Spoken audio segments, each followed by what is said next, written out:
The lower house of the United States Congress has passed a bill which many say harkens back to the worst days of after 9/11 and which obviously targets pro-Palestinian groups. The so-called non-profit killer legislation would hand unilateral executive power to the Treasury Department to strip charities, religious schools, civil rights groups, human rights organizations, and other nonprofits of their tax status without any evidence, due process, or accountability.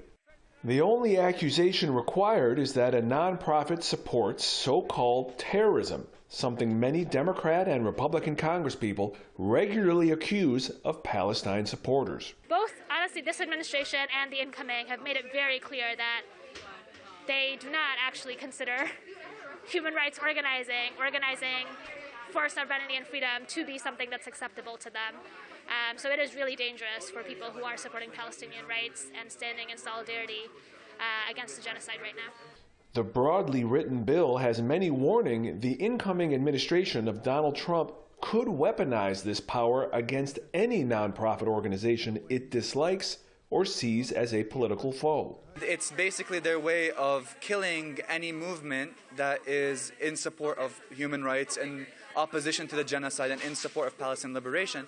But the thing is, it's not going to stop there. They're going to continue to any other movement that's in opposition to the regime in place, to the American imperialism, and even extending to American local issues, whether that be housing, whether that be poverty, whether that be exploitation from the ruling class. They will extend this to everyone.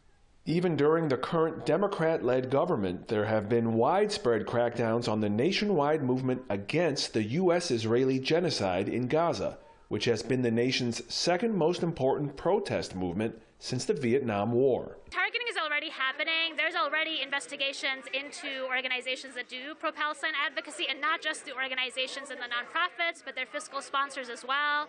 The right wing is really targeting the infrastructure used to sustain our movements.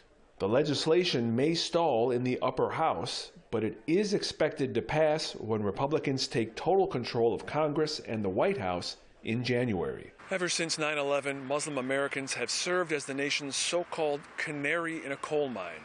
When their human rights have been attacked, attacks on other social justice movements fighting for progressive change have inevitably followed.